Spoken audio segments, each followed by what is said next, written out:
Bienvenidos a una entrega más de Luces Cámara Derecho. En esta ocasión veremos las modificaciones a lo que se denomina el proceso de extinción de dominio de acuerdo al Decreto Legislativo 1373,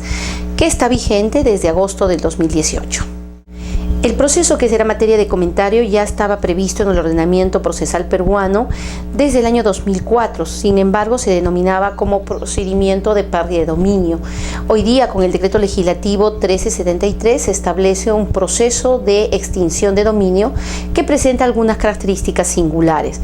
Lo primero, que dentro del marco de la naturaleza jurídica de este proceso se advierte que se establece un proceso autónomo, en tanto que no se considere un incidente más de un proceso civil o un proceso penal o de cualquier otra índole, sino más bien un proceso con sus características, un objeto de debate o de controversia y con sus propios principios, de modo tal que también deja clara la norma en comentario de que no habrá ningún proceso jurisdiccional o arbitral que pueda afectar el objeto o la discusión que se esté desarrollando dentro de este proceso de pérdida de dominio. También resalta dentro de sus características que es un proceso patrimonial de carácter real, en tanto que efectivamente lo que se va a discutir es que los bienes que de algún modo hayan sido identificados, localizados y que tengan origen en actividades ilícitas pasen a ser de propiedad del Estado. Entonces, el objeto de debate recae sobre los bienes,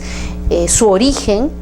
y por otro lado, el destino que se les va a dar es que pasen de estar de la titularidad de un particular, sea persona natural o jurídica, a la titularidad del Estado. Y finalmente se considera además que este proceso que tiene este objeto no solamente buscará que estos bienes pasen a ser de propiedad del Estado, sino que también permitirá proteger aquel caudal o masa de propiedad que haya sido obtenida con un justo título y con fines compatibles con el ordenamiento jurídico.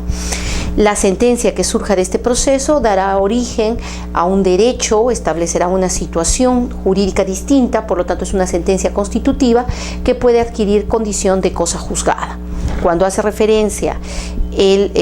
la norma en comentario del decreto legislativo 1373 a los bienes, nos remite al Código Civil para considerar todas las posibilidades de bienes que regula nuestro ordenamiento jurídico, como bienes muebles o inmuebles, principales, accesorios, integrantes, el producto o los frutos, y también para prever dentro del marco de esta ley que algunos de estos bienes pueden estar incluso en situación de abandono, bienes abandonados porque no se logra identificar a su titular, o bienes ya cautelados por el Estado, es decir, sobre los cuales ya media alguna medida que pueda haberse dispuesto dentro del marco de un proceso judicial. Entiéndase que este proceso de extinción de dominio generará cosa juzgada,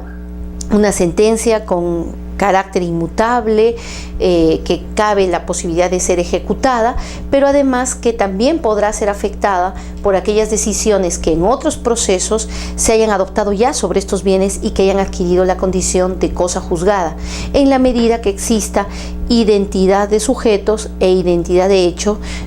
como se exige para que se pueda hacer valer la autoridad de cosa juzgada en cualquier otro tipo de proceso. Además, establece la protección al tercero que hubiera adquirido estos bienes con buena fe, ¿no? A título oneroso y de buena fe. De hecho, que el decreto legislativo 1373 mejora la regulación que tenía antes el procedimiento de pérdida de dominio. Primero, porque establece reglas claras en torno a su autonomía, al objeto del debate, pero además porque crea un subsistema especializado en extinción de dominio. Es así que en términos de competencia se observa una competencia por especialidad, puesto que se busca implementar progresivamente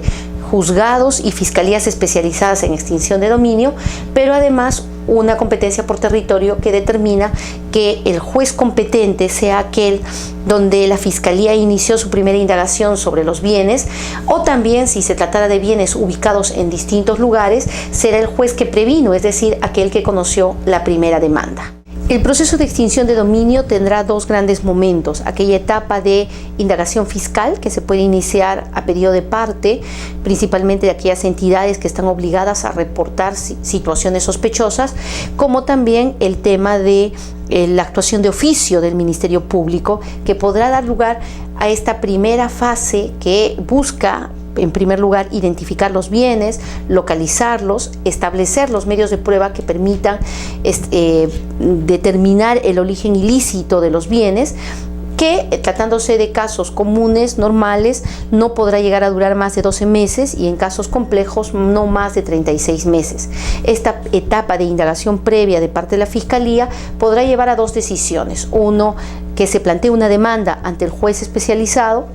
de extinción de dominio, o dos, que se archive, y en cuyo caso se abre la posibilidad de interponer una queja dentro del plazo de 5 días ante la Fiscalía Superior. Y por otro lado, una etapa judicial. Mientras que la primera fase de indagación o investigación es reservada, la etapa judicial es pública y se inicia con una etapa postulatoria que involucra la presentación de la demanda por parte del Ministerio Público, el emplazamiento a los requeridos o demandados, quienes tendrán la posibilidad de contestar la demanda. Existe además el hecho de la aplicación de la rebeldía que pueda darse si es que la parte emplazada no contesta en el plazo establecido, y pasaremos a una audiencia previa en la cual lo que hace el juez es ver que se cumplan las condiciones de interés o legitimidad para obrar, como una especie de saneamiento procesal, para luego pasar a una audiencia de actuación de medios de prueba, y luego de ello los abogados y la Fiscalía puedan formular los alegatos finales correspondientes para la expedición de sentencia, contra la cual se abre una etapa impugnatoria posible a partir del recurso de apelación que la norma prevé. Advertimos entonces que es un proceso de cognición completa que tiene todas las fases fundamentales para un proceso de conocimiento, tales como la demanda y la contestación, el saneamiento procesal, la etapa de actuación de pruebas y finalmente la etapa de alegación y sentencia, que podrá ser pasible, como en todo proceso, de ser apelada para garantizar la instancia plural, como que también queda claro a partir de la norma que se respetarán las garantías de un debido proceso. Quedamos de ustedes para una siguiente entrega y nos vemos en una siguiente ocasión.